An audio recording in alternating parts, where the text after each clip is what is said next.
잠언서 4장과 8장을 가지고 오늘 말씀을 나누도록 하겠습니다. 잠언서는 대부분 솔로몬이 쓴 글로 알려지고 있죠.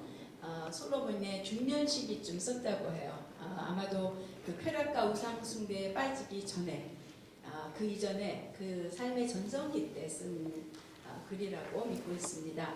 그 몇 가지 아주 중요한 그 주제가 반복되면서 아주 실질적인 삶에 적용이 되는 많은 교훈이 있는 책이죠. 많은 사람들이 좋아하는 책이기도 합니다.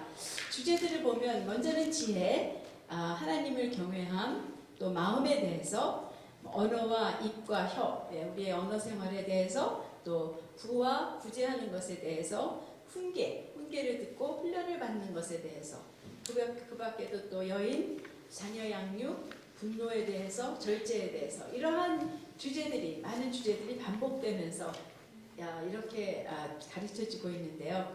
오늘 말씀은 지혜에 대한 것입니다. 그런데 지혜는 가장 중요한, 잠언서의 가장 중요한 주제일 뿐 아니라 사실은 전체적으로 흐르고 있는 모든 주제의 배경이 되고 있는 그것이 지혜라는 것이죠. 지혜라는 말이 안 쓰여 있어도 많은 경우에는 지혜를 말하는 이러한 일들이 있고, 지혜 있는 자가 나중에는 의인이 되며, 의인은 의인과 악인으로 되어서 말해지며, 또 하나님을 경외하는 자, 역시 지혜 있는 자를 하나님을 경외하는 자라고 얘기하면서 말해주고 있는 것들, 이런 것들을 볼 수가 있습니다. 전에는 사실은 잠언서를 좀 지루하게 느껴졌어요. 참 좋은 말씀들인데 하도 이 말 저 말이 막 섞여서 있는 책이라서 좀 읽기도 어렵고 묵상하기도 참 어려운 책이다라고도 생각을 했는데, 이번에 정말 잠언서를 통해서 너무나도 큰 복을 누리고 있습니다. 정말 지혜로운 자가 되기를 소원하는 마음이 생기고요. 참 지혜가 얼마나 제일인가. 그래서 이 지혜에 대한 큰 소망이 생겼습니다. 그래서 아까도 말씀드렸지만 오늘 4장과 8장을 통해서 저에게 갖게 하신 이 소망, 또 이해를 함께 나누고 싶은 마음에서 이 말씀을 나누겠습니다. 네, 첫 번째로는 우리가 잠언서 4장 4절에서 9절까지를 통해서 지혜를, 여기서는 뭐라고 말하고 있냐면 지혜를 얻으라, 버리지 말라, 사랑하라, 높이라, 품으라, 이렇게 말하고 있는데요. 우리가 이것을 천천히, 오늘 성경을 많이 읽을 것입니다. 좀 파워포인트가 너무 멋이 없지만 그런대로 하나님 말씀이니까 같이 읽도록 하겠습니다. 시작. 아버지가 내게 가르쳐 이르기를 내 말을 내 마음에 두라, 내 명령을 지키라, 그리하면 살리라. 지혜를 얻으며 명철을 얻으라. 내 입의 말을 잊어 멈추지 말며 어기지 말라. 지혜를 버리지 말라. 그가 너를 보호하리라. 그를 사랑하라. 그가 너를 지키리라. 지혜가 제일이니 지혜를 얻으라. 내가 모든 것을 가지고 명철을 얻은지니라. 그를 높이라. 그리하면 그가 너를 높이 드리라. 만일 그를 품으면 그가 너를 영화롭게 하리라. 그가 아름다운 관을 내 머리에 두겠고 영화로운 면류관을 내게 주리라 하셨느니라. 네, 이 잠언 4장은요, 솔로몬의 아버지 다윗이 아들아 하면서 솔로몬에게 준 말씀이며 또한 명령이라고 4절에 보면 되어 있습니다. 한마디로 주제는 지혜를 얻으라는 것이에요. 그런데 지혜는 명철과 많은 경우에 짝으로 나옵니다. 아주 단짝이에요. 지혜와 명철 따라 붙는 것이, 지혜를 따라 붙는 것이 명철인데요. 우리가 한번 명철에 대해서 나눈 적도 있지만 명철은 영어로는 understanding입니다. 그런데 뭘 이해하는가? 그것은 바로 우리가 잠언서에서 또 다른 데서도 자세히 그 명철에 대해서 나온 부분을 살펴볼 때 하나님의 길을 이해하고 하나님의 길을 선택하는 것이 명철입니다. 하나님의 길이 무엇이고 또 그래서 내가 그것을 선택할 줄 아는 사람이 명철한 사람이라는 것, 그 하나님의 길을 이해하는 그러한 것이라는 것이죠. 그래서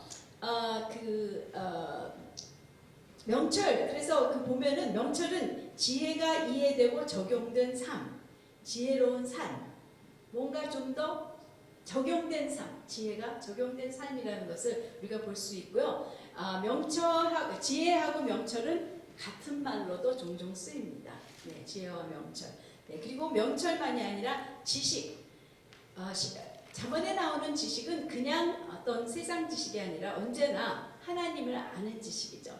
지식 역시 지혜와 같이 지혜에게서 나오는 것이고, 또 여호와를 경외하게 되는 것, 하나님을 알게 되는 것도 역시 지혜에서 나오는 것인 것을 잠언서를 보면은 잘 볼 수가 있습니다. 한 가지 구절을 보고 그것을 보겠는데요. 잠언 2장 2절에서 5절 말씀. 네. 우리 함께 또 읽겠습니다. 내 귀를 지혜에 기울이며 내 마음을 명철에 두며 지식을 불러 구하며 명철을 얻으리고 소리를 높이며 은을 구하는 것 같이 그것을 구하며 감추인 보배를 찾는 것 같이 그것을 찾으면 여호와를 경외하기를 깨달으며 하나님을 알게 되리니. 네, 지혜의 결과가, 지혜 있는 사람의 결과로 무엇을 갖게 되냐면 명철과 하나님을 아는 지식과 또 여호와를 경외하는 사람이 되고 하나님을 알게 되는, 사실은 이것만으로도 지혜가 얼마나 우리가 얻고 가져야 할 것인 것을 말해줄 수 있는 그러한 규절이죠. 그래서 참으로 이같이 지혜를 구하라는 명령을 지키면, 우리가 아까 본 4절에 보면 내 명령을 지키라, 지혜를 지키라는 그 명령을 지키라, 그리하면 살리라, 이렇게 말씀하고 있어요. 하나님을 사랑하며 하나님만을 섬기던 다윗이 자기의 삶의 경험을 통해서 말해준 것이에요. 여기서 살리라 라는 것은 그냥 목숨을 그저 연명해서 그냥 살기만 한다는 그런 뜻이 아니라 진정한 삶, 하나님이 뜻하시는 그 하나님의 생명이 있는 삶을 살게 되는 것이 바로 이 지혜를 가진 자가 그렇게 살 수 있다라는 그러한 말씀이죠. 5절 말씀을 보겠습니다. 그래서 이렇게 지혜를 얻는데 지혜를 지혜를 얻으며 명철을 얻으라라는 것이 5절의 말씀입니다. 말하자면 지혜는 얻는 것이에요. 얻어야 되는 것이에요. 얻는다. 얻는 건 내가 얻는 것이죠. 부족하거나 없기 때문에 다른 사람에게서 얻어야 하는 것이죠. 얻는다는 것은 또한 구하는 것을 전제로 삼고 있습니다. 말하자면 지혜는 구하고 구하여 얻는 것이 바로 지혜라는 것입니다. 그 말은 우리 안에는 지혜가 없다는 이야기예요. 또 있어도 부족하다는 이야기죠. 야고보서에서도 그 말씀을 해주고 있습니다. 야고보서 1장 5절 말씀. 네, 야고보서 1장 5절 말씀을 보면은 다 잘 아시는 말씀이죠. 우리 다 같이 읽겠습니다. 너희 중에 누구든지 지혜가 부족하거든 모든 사람에게 후해 주시고 꾸짖지 아니하시는 하나님께 구하라. 그리하면 주시리라. 네, 구하면 주신다는 약속이 있습니다. 그렇기 때문에 내가 지혜가 없다면 왜 없는 걸까요? 구하지 않았기 때문인 것이죠. 그런데 우리가 그렇다고 지혜를 한번 구했다고 지혜 보따리가 하늘에서 뚝 떨어지는 것은 아니에요.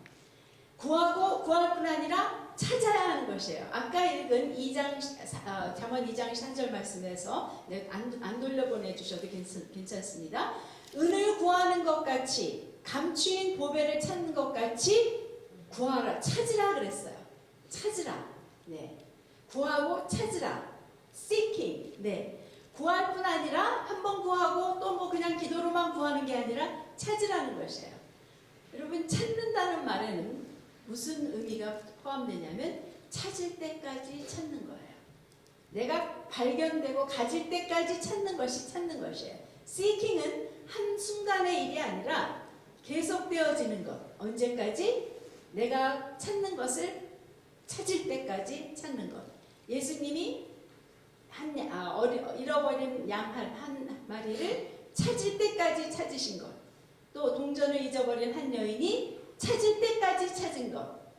또 뭘 잊어버렸죠?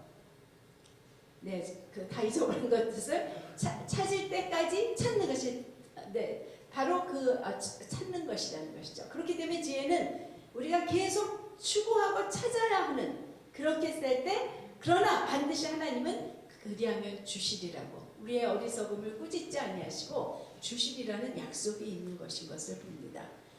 그런데 6절을 보면 지혜를 버리지 말고 사랑하라. 네, 지혜를 버리지 말고 사랑하라. 그러면 그가 보호하고 지켜주신다고 했어요. 근데 여기서부터 다 그라고 얘기 나오는데요. 영어 성경을 보시면 다 she입니다. 네, 지혜는 she라고 나오는데 그녀가 보호하고 지켜주신대요. 네, 그럼 여기서 보면 지혜는 얻을 수 있는 것만이 아니라 버릴 수도 있는 것이라는 것이에요. 네, 버리지 않는 것은 6절에 보면은 버리지 말고 사랑하라 이렇게 돼 있어요. 버리는 이유는 사실은 사랑하지 않기 때문에요. 지혜를 얻고 찾고 구했지만 지혜를 어느새 버렸다면 나는 그 지혜를 사랑하지 않는 것이기 때문이죠. 버리지 않고 사랑하면 지혜가 보호해주고 지켜준대요. 저에게 그 의문이 풀렸어요. 왜냐하면 왜 지혜를 구해서 하나님을 그렇게 기쁘시게 해드렸던 솔로몬, 그래서 하나님이 가진 복을 다 주신 솔로몬이 왜 그렇게 되었는가? 네, 솔로몬의 그 후반기의 삶은 정말 어떻게 보면 온 이스라엘의 우상 숭배를 가져다 준 사람이 솔로몬이었죠. 갖가지 산당을 각 신을 숨기는 산당들을 다 해놓고 우상에게 절하고 했기 때문에 그때부터 이스라엘에게는 우상 숭배가 있게 된 것이었죠.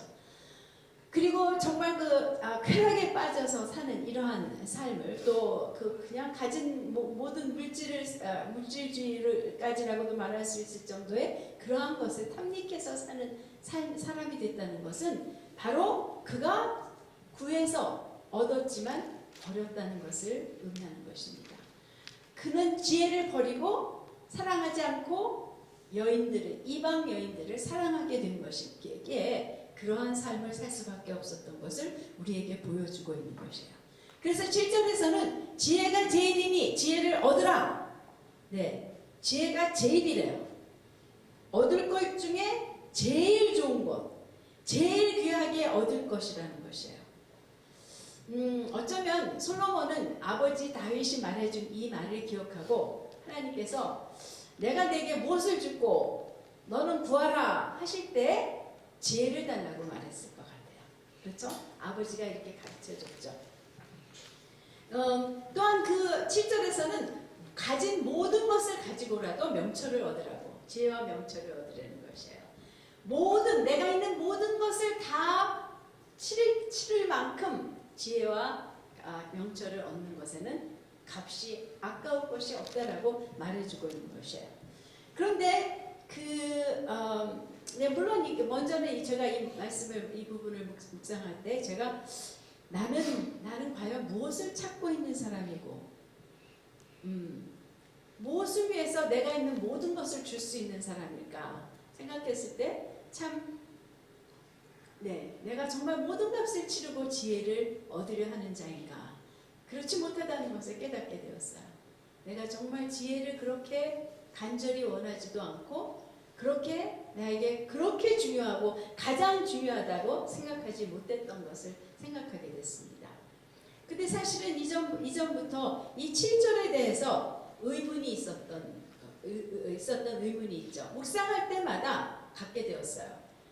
구할 만한 것 중에 제일인 지혜를 구한 솔로몬이 왜 또 그런 삶을 지혜를 가졌으면, 제일 좋은 걸 가졌으면 정말 하나님 안에서 성공하는 삶을 살아야지 왜 그렇게 됐을까? 물론 아까 이미 우리가 지혜를 버렸기 때문이라는 답이 있었지만 저는 또 그렇게 생각했어요. 지혜를 구하는 것이 잘못된 것이다. 지혜보다 더 나은 것을 구했어야 한다 하고 제가 생각했던 답이 있었습니다. 그 답에 대해서는 다음에 조금 있다가 나누기로 하고요. 어쨌든 지혜가 이렇다고 얘기합니다. 8절과 9절 계속해서 읽겠습니다. 8절 9절 시작. 그를 높이라. 그리하면 그가 너를 높이 들리라. 만일 그를 품으면 그가 너를 영화롭게 하리라. 그가 아름다운 관을 내 머리에 두겠고 영화로운 면류관을 내게 주리라 하였느니라.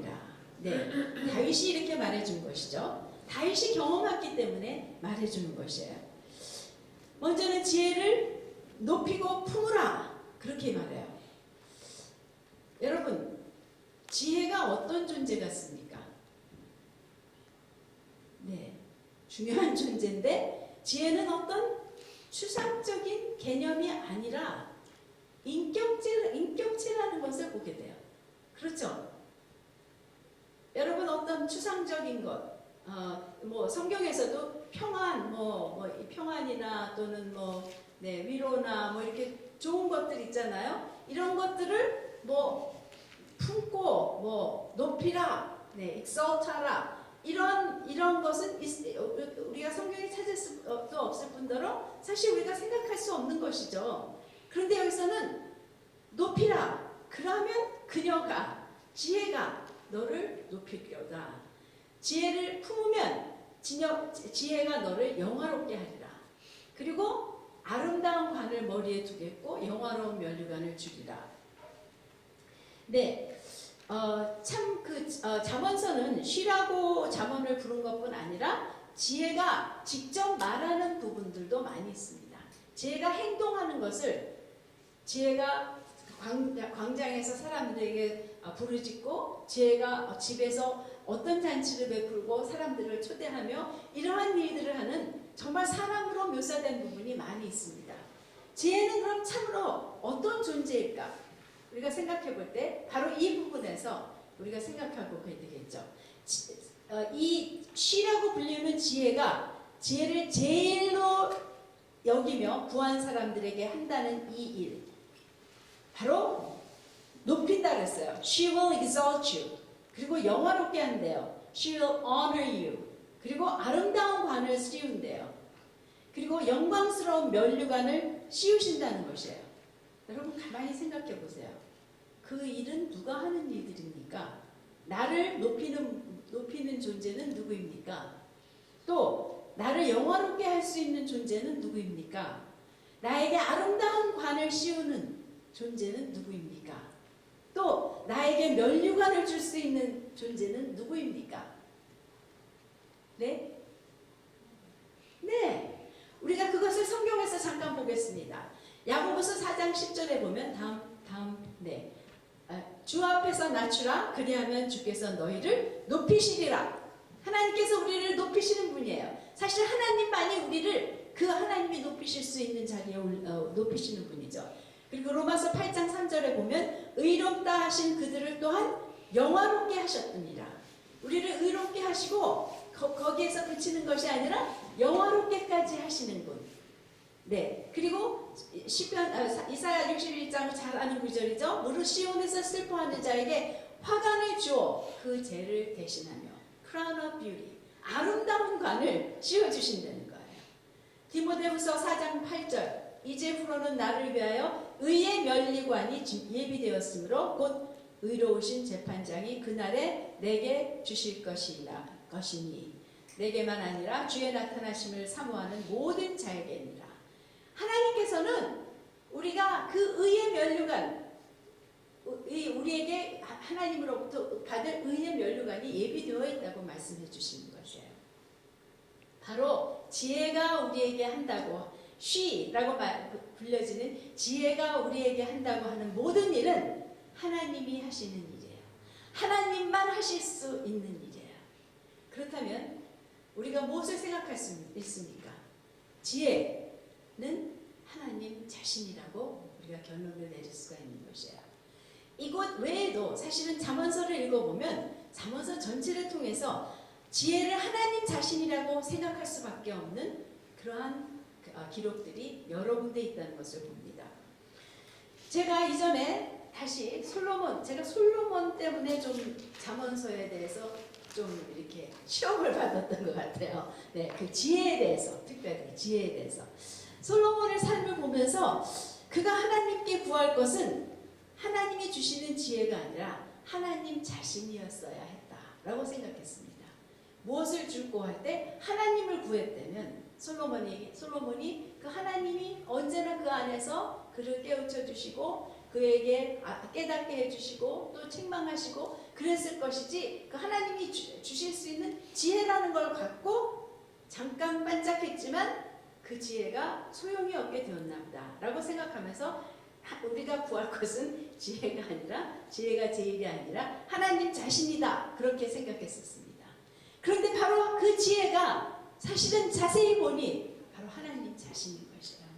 솔로몬은 그래서 본인이 지혜가 인격체이신 하나님이라는 것은 알지 못했을지 모르지만 아버지가 가르쳐준 대로 지혜를 구했기 때문에, 지혜가 제일이니 지혜를 구하라고 하신 다윗 아버지의 말씀대로 지혜를 구했기 때문에 사실은 하나님을 얻은 거나 마찬가지였어요.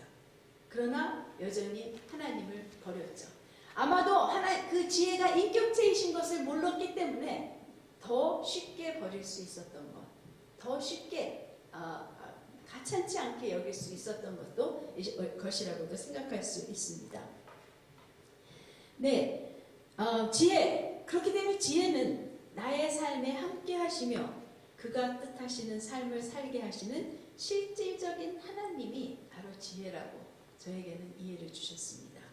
그래서 은보다도 금보다도 더 간절히 구하며 찾아야 하는 하나님 자신이신 지혜인 것을 저는 생각하게 되는 것이에요. 그런데 인격체이신 지혜에 대해서는, 하나님이신 지혜에 대해서는 잠언 8장을 통해서 좀 더 볼 수 있습니다. 그 지혜가 당신의 근원을 소개하는 부분을 보게 되는데요. 여기 우리가 읽지는 않겠지만 12절부터 당신을 소개하고 계세요. 그래서 모략과 참 지식과 판단이 있으신 분, 능력이 있으신 분. 그래서 17절에 보면 나를 사랑하는 자들이 나의 사랑을 입으며 나를 간절히 찾는 자가 나를 만날 것이니라. 네, 하나님 자신이신 것을 또한 분명히 말해주는 것이에요. 지혜는 그렇게 됐다는, 지혜는 그러한 존재라는 것이에요. 그런데 22절부터는 지혜의 근원, 성령 하나님의 근원을 말해주고 있습니다. 네, 저기 좀 복잡하니까 제가 읽겠습니다. 그냥 따라 읽으셔도 되겠습니다. 22절부터 30절. 여호와께서 그 조화의 시작, 곧 태초에 일하시기 전에 나를 가지셨으며 만세 전 태초부터 땅이 생기기 전부터 내가 세움을 받았나니. 이것은 다 지혜가 자신에 대해서 하는 말씀이에요. 아직 바다가 생기지 아니하였고 큰 샘들이 있기 전에 내가 이미 났으며 산이 세워지기 전에 언덕이 생기기 전에 내가 이미 났으니 하나님이 아직 땅도 들도 세상의 진토의 근원도 짓지 아니하셨을 때라. 내가 하늘을 지으시며 공청을 해면에 두르실 때 내가 거기 있었고 그가 위로 구름 하늘을 견고하게 하시며 바다의 샘들을 힘있게 하시며 바다의 한계를 정하여 물이 명령을 거스리지 못하게 하시며 또 땅의 기초를 정하실 때 내가 그 곁에 있어 창조자가 되어 날마다 그의 기뻐하신 바가 되었으며 항상 그 앞에서 즐거워하였으며. 네, 지혜는 태초부터, 말하자면 창세기 태초 이전부터 있었던 것뿐 아니라 태초 이전, 창세기 1장 이전부터 창조주 하나님 곁에 있었던 분이에요. 그리고 창조에도 적극적으로 참여했던 그러한 분입니다. 창조주 하나님은 아니지만 거기서 함께 계신 하나님이에요.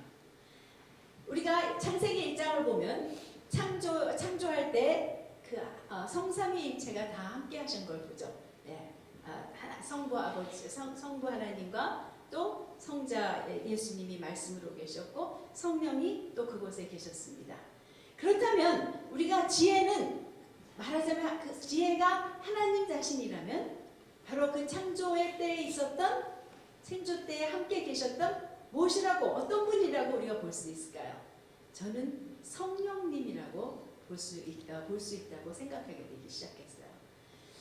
바로 성령 하나님께서 거기에 계셨는데 그런데 이사야서 11장을 통해서도 그것이 성령 하나님의 어떠하심이 바로 지혜라는 것을 또 보게 됩니다.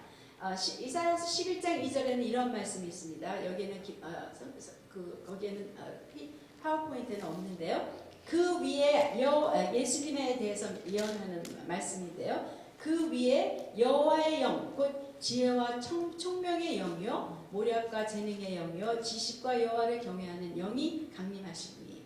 그래서 여호와의 영, 즉 성령은 지혜와 총명의 영인 것을 말해주는 것이에요.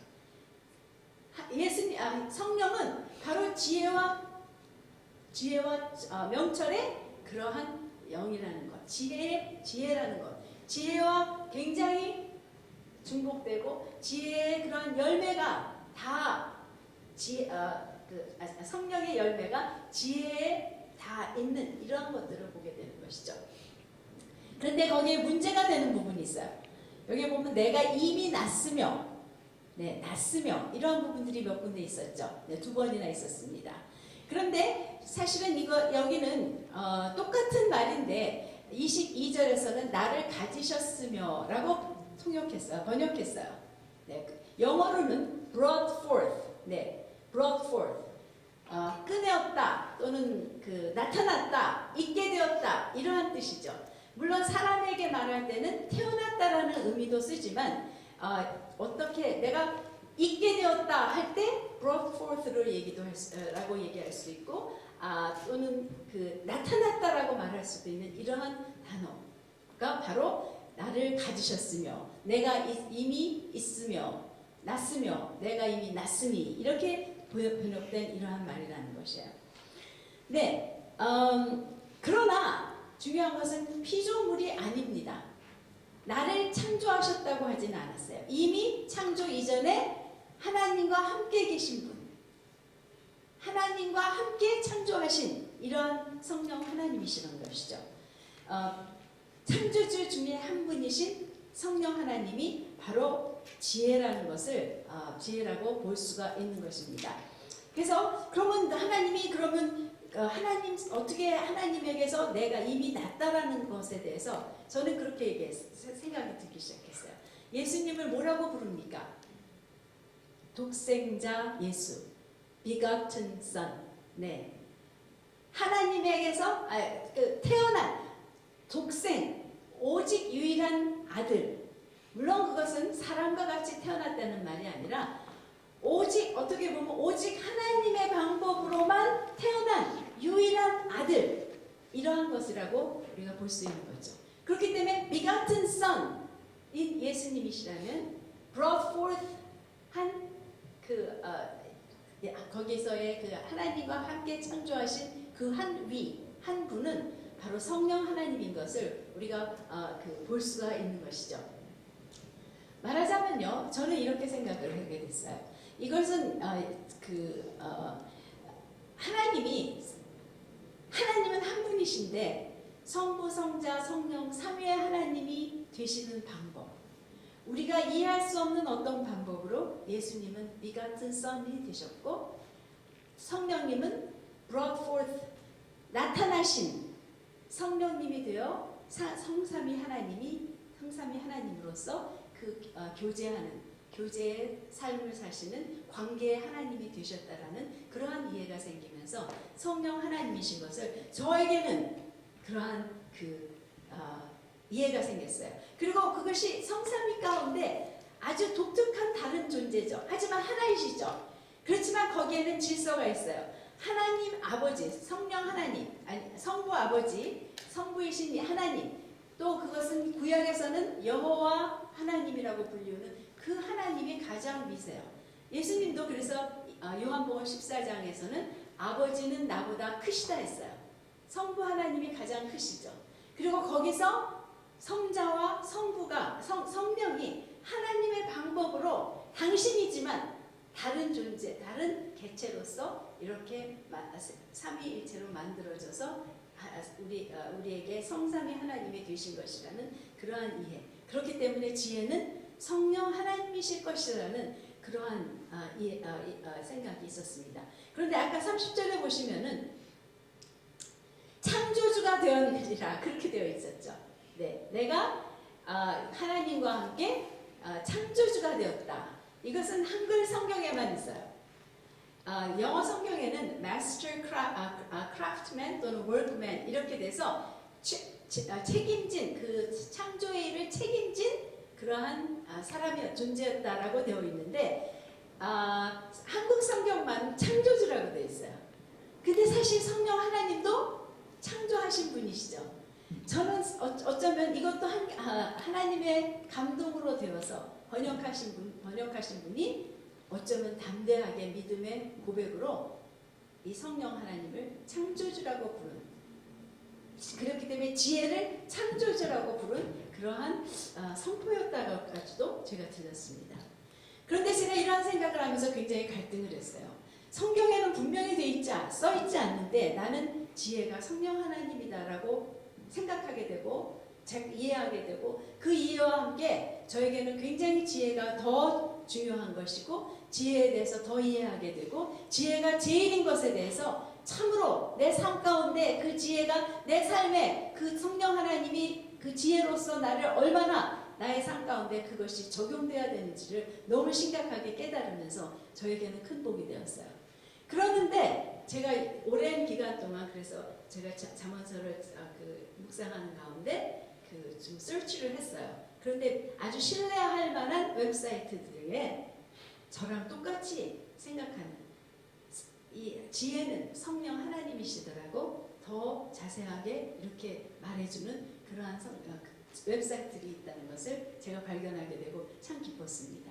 그리고 또 반대로 지혜는 성령님이 아니다 라고 말하는 것도 있었어요. 근데 성령님이 아니다라고 말하는 것은 다른 데서 많이 성령님이라고 말한다는 것을 증명해주고 어디서 성령님이 아니라고 얘기하냐면 바로 아까 말씀드린 낫다라고 번역된 brought forth에서 했다는 것이죠. 그렇지만 이것은 절대로 피조물이라는 뜻은 아니고 brought forth, 우리가 알 수 없는 방법으로 존재하게 되었다는 것이에요. 그러한 것이기 때문에 아까 말씀드린 대로 이것은 하나님의 신비한 성삼위 하나님이 되신 길이었다라고 생각하면서 저는 참으로 지혜이신 하나님을 구하며 그분 쉬라고 부르는 것은요, 어쩌면 하나님이 우리는 아버지로만 부르지만 하나님에게 굉장히 어머니 같은 부분이 많이 있죠. 그래서 조 프란트 목사님은 하나님 어머니라는 책을 지금 쓰고 계셔요. 네. 이단 아닙니다. 네, 성경 안에 하나님의 어머니와 같은 부분이 많이 있습니다. 그것은 요즘 그 성의 문제, 성에 대해서 혼란된 그런 문제가 아니죠. 어쩌면 성령님은 좀 더 하나님 어머니의 부분, 네, 양육하고 그 품에 눕고 우리가 안고 우리를 위로하시고 이러한 성령 하나님과 같은 그러한 분이 지혜라는 것을 생각하게 됩니다. 그러나 여전히 여러분들의 각자의 생각에 달렸어요. 그냥 지혜는 성령님이 하나님이 주시는 그런 평강이나 똑같은 이러한 것이다. 그렇게 생각하셔도 그것은 제가 그래야 된다는 것이 아니죠. 하지만 저에게는 그러한 이해로 굉장히 지혜에 대해서 더 사모하고 또 더 가까이 하게 되는 이러한 복이 있다는 것이죠. 그런데 이 지혜를 얻고 버리지 말라라고 계속해서 반복됩니다. 4장에서도 그랬지만 8장에서도 이렇게 32절에서 36절 이렇게 얘기하고 있습니다. 8장 32절에서 36절 네, 다 같이 읽겠습니다. 시작. 아들들아 이제 내게 들으라. 내 도를 지키는 자가 복이 있느니라. 훈계를 들어서 지혜를 얻으라. 그것을 버리지 말라. 누구든지 내게 들으며 날마다 내 문 곁에서 기다리며 문설주 옆에서 기다리는 자는 복이 있나니 대저 나를 얻는 자는 생명을 얻고 여호와께 은총을 얻을 것이니라. 그러나 나를 잃는 자는 자기 영혼을 해하는 자라. 무릇 나를 미워하는 자는 사망을 사랑하느니라. 네, 이 8장 전체는요, 지혜가 얘기하는 얘기예요. 지혜가 주로 자신에 대해서 얘기하는 것인데, 여기 보면 들으라. 지혜를 얻고 들어서 지혜를 얻으라. 말하자면요, 지혜는 물론 하나님이 주시는 것이지만 지혜를 얻는 구체적인 방법은 듣는 것이에요. 무엇을 듣는 것입니까? 하나님의 말씀을 듣는 것이죠. 지혜이신 하나님이신 지혜의 말을, 성경 말씀을, 하나님의 말씀을, 하나님의 음성을 듣는 것으로 지혜를 얻는 것입니다.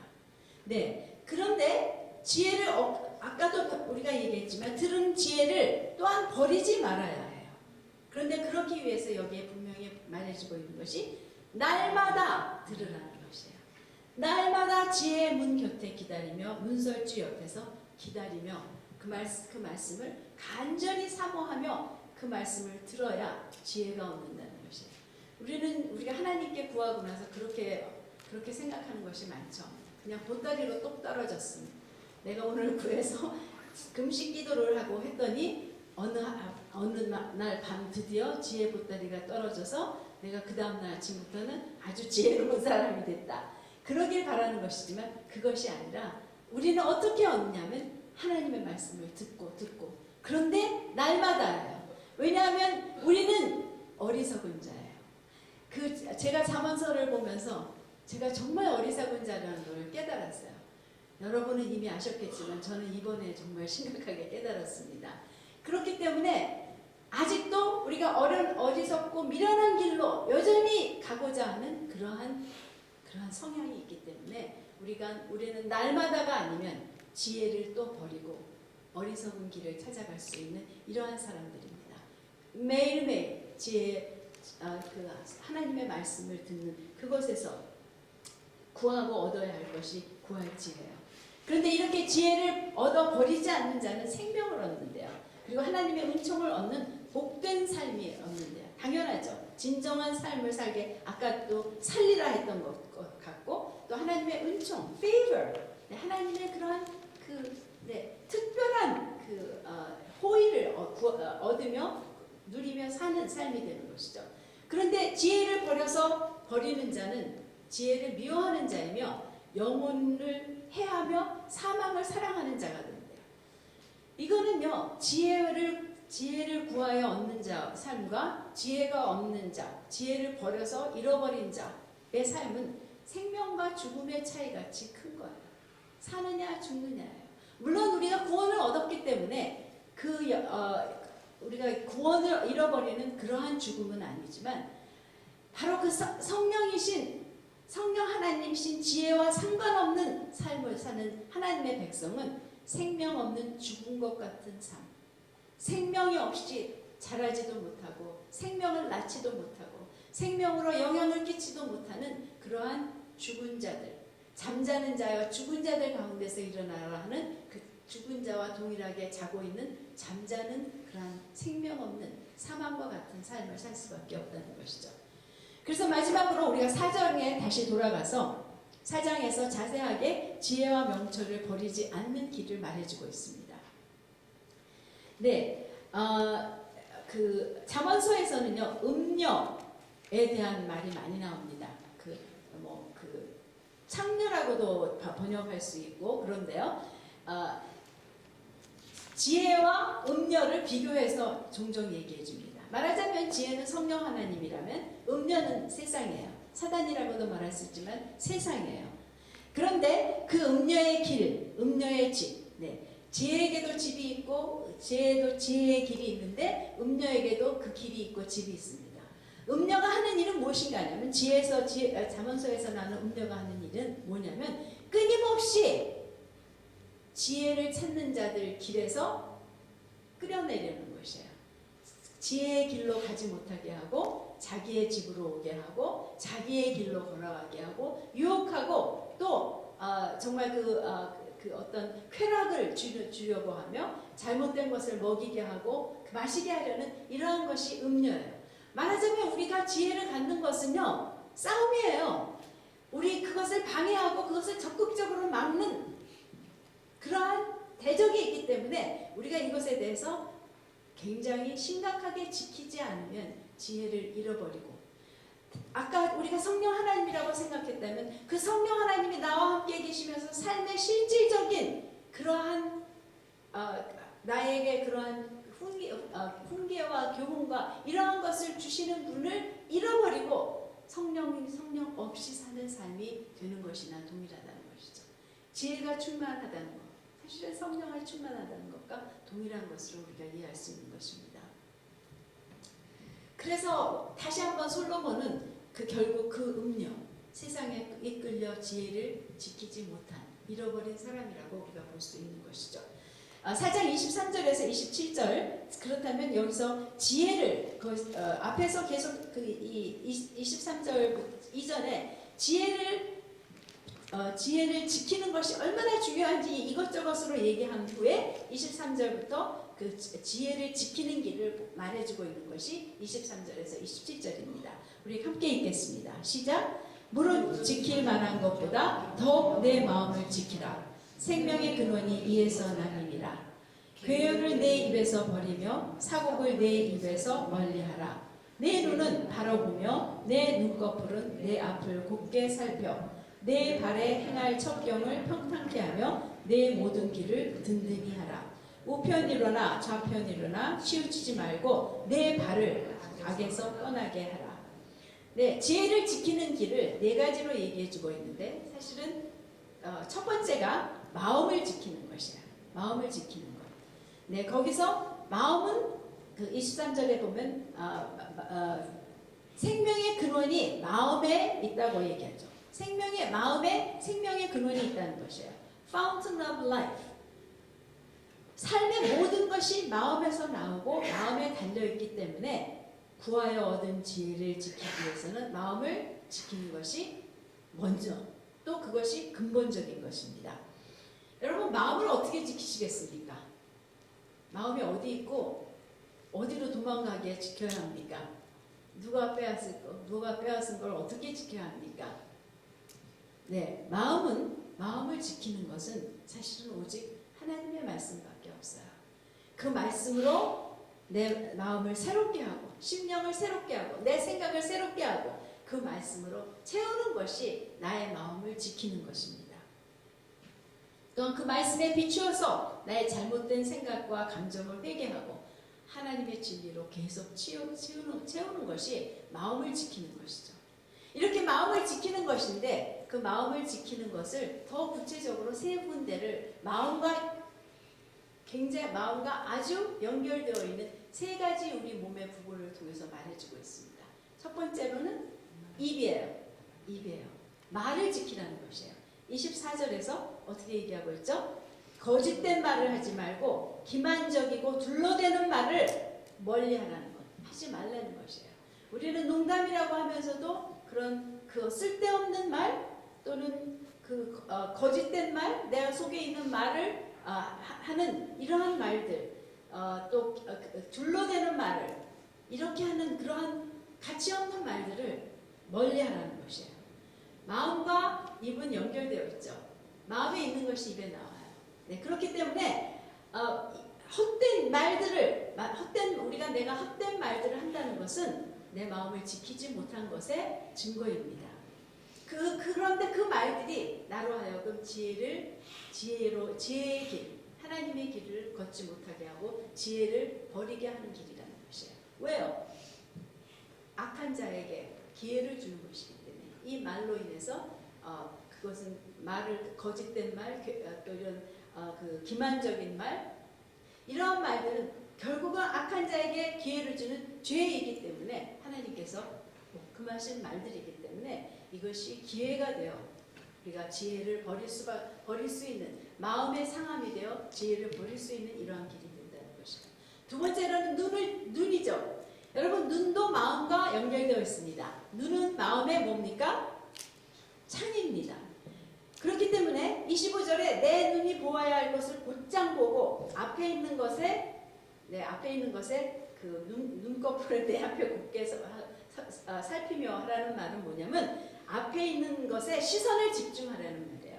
Fix your gaze. 네, 앞을 향해서 곧 하나님의 길을 향해서 우리의 목표인 예수를 향해서 나의 시선을 집중하는 눈을 가지라는 것이에요. 그것이 바로 지혜를 지키는 길, 마음을 지키는 길이라는 것이죠. 우리의 목표이신 그분만을 바라보는 그러한 눈을 가질 때 우리의 마음이 지켜진다는 것이에요. 또한 발을 지키라고 말하고 있어요. 여러분, 우리는 어디로 발길을 향합니까? 우리의 마음에 있는 대로 갑니다. 참새는 그 방앗간을 지나갈 때 지나갈 수가 없습니다. 왜냐하면 거기에 있는 곡식의 마음이 있기 때문에. 그와 같이 우리의 마음에 있는 것이 발길을 가게 되어 있는데, 이 발길을 사실은 바로 우리가 어떻게 살아가야 할 것을 결정하는 이 발길에 대해서 26절에서는 이렇게 말합니다. 마땅히 가야 할 지혜의 가기를 가기 위해서 첩경, 좁은 길, 우리가 가는 그런 여러 가지 첩경이죠. 또 모든 길을 평탄하게 하라고 얘기해요. 발길 닿는 대로 가는 길은 결코 하나님의 길, 지혜의 길이 될 수 없습니다. 그냥 가면 내 안에 있는 그 욕심, 그 어리석은 세상의 길로 가게 되어 있는 것이 내 발길이에요. 그렇기 때문에 그 길을 평탄케 하라는 것은 바로 내 길을 내 마음속에서 구축해 놓아야 된다는 것이에요. 먼저 길을 내가 세워놔야 돼요. 그냥 발걸음대로 가는 것이 아니라 나는 이 길을 가리라 하고 작정된 마음이 될 때만 내 마음이 그 길에 지켜진다는 것이에요. 어떻게 작정합니까? 내가 먼저 지혜의 길을 선택하고 하나님의 길을 가리라. 나의 하나님의 길이 아닌 세상의 길에 대해서는 내가 해결하고 그 길을 나는 절단하고 내가 이 길을 가리라고, 내가 이러한 것이 하나님의 길이고 나는 이 길을 선택한다는 나의 마음의 작정과 함께 내가 가는 발길에 대해서 내가 주의해야 되는 것이에요. 그랬을 때 사실은 마음이 지켜지는 것입니다. 지혜를 지키는 길은 마음을 지키는 길인데, 마음을 지키기 위해서는 내 입과 내 눈과 내 발을 지켜야 하는 것이에요. 그것이 마음에 영향을 주고 마음으로부터 또한 오기 때문에 이것들을 내가 작정하며 또 올바른 것에 시선을 두며 또 올바른 말들을 하는 것을 통해서 내 마음이 지켜진다는 것이에요. 마지막으로 27절에서 이렇게 얘기합니다. 발에 대해서 얘기하면서 우로나 좌로나 치우치지 말고 말아야 하고, 그래야 발을 악에서 떠나게 한다는 것이에요. 성경에는 우로나 좌로나 치우치지 말라는 말이 한 10번 정도 나옵니다. 그런데 대부분은 하나님의 말씀을 지키는 것에서 치우치지 말라는 말씀이에요. 한 예로 여호수아서 23장 6절에 보면, 그러므로 너희는 크게 힘쓰래요. 모세의 율법책에 기록된 것을 다 지켜 행하라. 그것을 떠나 우로나 좌로나 치우치지 말라. 네, 말씀을 지켜 행하는 데서 우로 좌로 치우치지 말라는 것이에요. 말하면 어디가 치우치는 것입니까? 어떻게 우로나 좌로나 치우칩니까? 좌파 우파 이게 아니죠. 여기서는 나의 생각, 나의 세상의 생각과 방법과 타협하지 말고 하나님의 말씀을 그대로 지키라는 것이에요. 타협해서 우로나 좌로 치울 때는 좌로 치우칠 때는 악에 빠질 수 있대요. 말하자면 그 길 옆에 악한 자들이, 악한 영들이 기다리고 있어요. 우리를 유혹하려고. 치우칠 때 우리로 하여금 그 길을 떠나게 하도록. 또 한편으로는 우편이라 좌편이라 치우치는 것은 균형을 잃고 극단적이 되는 것을 말씀하신다고 믿습니다. 무슨 주의가 되어버리는 것, ism, ism, legalism, 또 liberalism 이렇게 되는 것. 네, 율법도 좋은 것이고 하나님 안에서 누리는 자유도 좋은 것입니다. 그런데 그것이 치우쳐서 극단적이 되어서 이즘이 될 때 이것은 치우쳐버린 것이에요. 악에게 빠질 수 있는 그러한 것을 주는 것이에요. 또는 파라는 것도 있죠. 무슨 성령파 이런 거. 성령님은 너무 중요한 분이고 성령님 우리에게 반드시 있어야 하실 분이지만 파가 됐을 때 이것 역시 악에게 빠질 수 있는 이러한 것이 된다는 것. 그래서 우리가 하나님의 말씀을 정석으로 지킬 때 좌로나 우로나 치우치지 않고 하는 것이 지혜를 지키는 방법, 지혜의 길을 떠나지 않는 방법, 지혜를 사랑하는 길, 지혜를 얻을 뿐 아니라 그것을 끝까지 지켜 하나님이 뜻하시는 그 삶을 사는 길이라는 것을 우리에게 말씀해 주시는 것입니다. 네, 그래서 우리 이미 지혜를 많이 구하셨겠지만 정말 새로운 마음으로 우리 지혜를 한번 정말 지혜가 제일이니 저는 다시 매일매일 요즘 아직도 그 잠언서를 묵상하고 있는데 정말 지혜가 내가 이미 구원받고 영생을 얻은 자로서 구할 가장 제일이구나. 제일이구나. 내가 지혜를 제일로 구해야 되겠구나 생각하며 지혜를 구하기 시작했습니다. 우리 정말 그 지혜를 구하는 자, 지혜가 제일이니 하며 우리가 그것을 구하는 자가 되기를 작정하며 또 하나님 앞에 그 날마다 하나님의 말씀을 들으며 날마다 구하고 또 내 마음을 지켜서 지혜를 버리지 않는 자가 되도록 우리 하나님 앞에 그 작정과 아울러 그 지혜를 구하는 그런 기도를 각자 좀 소리내서 이렇게 기도하도록 하겠습니다.